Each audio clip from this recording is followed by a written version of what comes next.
Jeune et bourré de talent, Ami Yerawolo ou encore Dinfari pour ses fans, a su s'imposer comme la première femme rappeuse au Mali. À travers son inspiration et son amour pour le micro, elle a concurrencé le flot des rappeurs.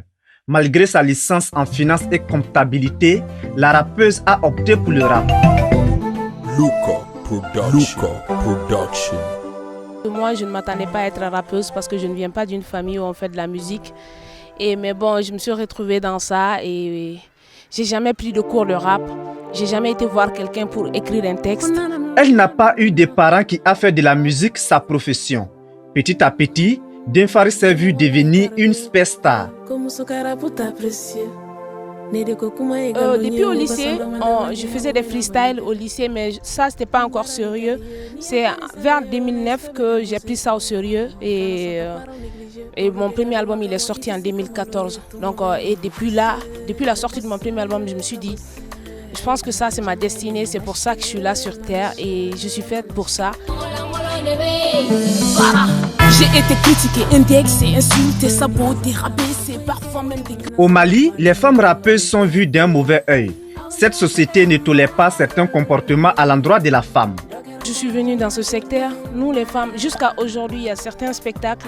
On essaye de ne pas nous programmer.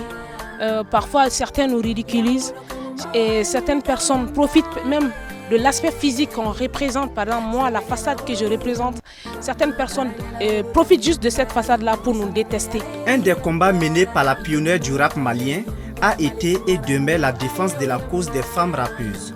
Ami Yerawolo se bat nuit et jour pour que les jeunes filles qui sont dans la rue, qui sont comme elle, qui ont la même passion qu'elle, puissent vivre dignement de leur acte, qu'elles ne soient plus obligées de quitter la famille pour pouvoir faire leur passion. Après le travail, il faut donc s'attendre toujours à une récompense. Avec ses 10 ans de carrière, Ami Yerawolo a déjà aligné plusieurs prix. Bon, j'ai eu la chance d'avoir certaines reconnaissances, bien sûr, avec surtout les femmes qui sont au niveau de la presse du Mali, qui m'ont décerné un trophée femme battante de l'année. Ça, c'était en 2017. J'ai été meilleure rappeuse du Mali, j'ai été meilleure artiste féminine du Mali. Et donc, j'ai eu beaucoup de trophées. Et Moussoya aussi, avec ma marraine, Madame Koumbaba, m'a aussi décerné un trophée.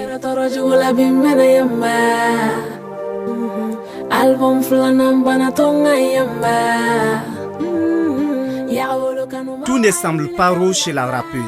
Malgré son succès, elle est critiquée au quotidien à cause de son style vestimentaire.